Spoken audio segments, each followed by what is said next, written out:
শুভেচ্ছা এবং অভিনন্দন জানাচ্ছি। বিশেষ করে গত পরশুদিন, গতকালকে এবং আজ অর্থাৎ হলো 16-17 নভেম্বর এই 2 দিনে একটা অকাল বর্ষণে বিশেষ করে রাজ্যের সাথে বিলোনিয়া মহকুমায় কৃষকদের ব্যাপক ক্ষতি হয়েছে।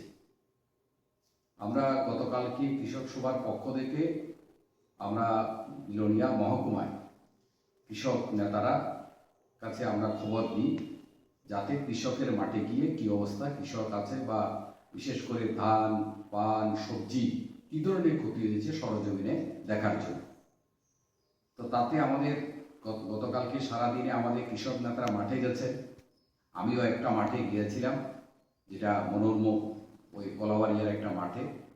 তাতে আমরা পরিদর্শন করে দেখলাম ধান, পাকা ধান, কাঁচা ধান মাটিতে শুয়ে গেছে।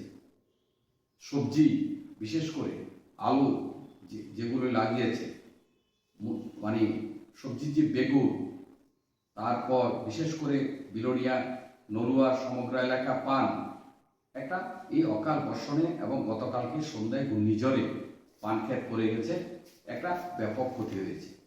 তাতে আমরা কৃষক সভা মহকুমা কমিটির সিদ্ধান্ত নিই যে না, এখনই আমাদের ডেপুটি ডাইরেক্টর, যিনি কৃষি দপ্তর, উদ্যান ও ভূমি সংরক্ষণ দপ্তরের যিনি একজনের দায়িত্বে আছেন আমাদের সাউথ ত্রিপুরাতে ডেপুটি ডাইরেক্টর সাহেবের সঙ্গে গতকালকে কথা বলি। আজকে আমরা তাতে 11 দফা দাবি সনদ তৈরি করে আমরা ডেপুটি ডাইরেক্টর সাহেবের কাছে আমরা কিছুক্ষণ আগে ডেপুটেশনে যাই। ডেপুটেশনে ছিলেন, আমি ছিলাম, আমাদের কৃষক নেতা মহকুমা সভাপতি বিকাশ পাল ছিলেন, আমাদের কৃষক সভার মহকুমা কমিটির সদস্য শহরাঞ্চলের প্রেসিডেন্ট সুভাষ দত্ত, কৃষক সভার অন্যতম নেতা রতন চক্রবর্তী সহ আমরা চারজনের প্রতিনিধি দল কিছুক্ষণ আগে ডেপুটি ডাইরেক্টর সাহেবের সাথে আমরা দাবিগুলি তুলে ধরি। প্রথমত আমরা বলেছি যে গতকাল এবং পরশুদিন গত 2 দিনে যে ব্যাপক যে বৃষ্টিপাত হয়েছে, ঘূর্ণিঝড় হয়েছে, তাতে কৃষি দপ্তরকে মাঠে নেমে তাদের কত আমাদের এই মহকুমার বা দক্ষিণ ত্রিপুরা জেলায় কী ধরনের ক্ষতি হয়েছে তার ক্ষতি নিরূপণ করা। দ্বিতীয় হলো যে ঘূর্ণিঝড়ে ক্ষতিগ্রস্ত কৃষকদেরকে অবিলম্বে ক্ষতিপূরণ দিতে হবে। আমাদের অভিজ্ঞতা হচ্ছে গত 5 বছর এরকম 4-5টা বন্যা হয়েছে, অকাল বর্ষণ হয়েছে, একটি টাকাও কৃষক সেখানের মধ্যে ক্ষতিপূরণ সেখানের মধ্যে পায়নি। দ্বিতীয় আমরা বলেছি যে এছাড়া বিশেষ করে যে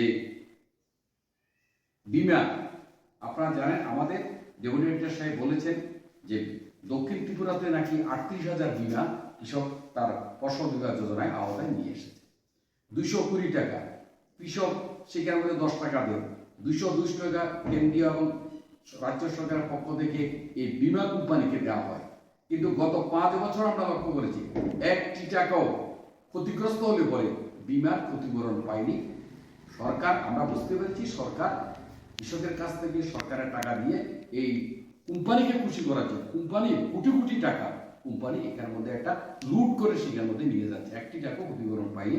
আমরা ডেপুটি ডাইরেক্টর সাহেবকে বলেছি অবিলম্বে যারা আজকে গত কয়েকদিনে ক্ষতি হয়েছে তাদের বিমার আওতায় সেখানের মধ্যে নিয়ে আসতে হবে।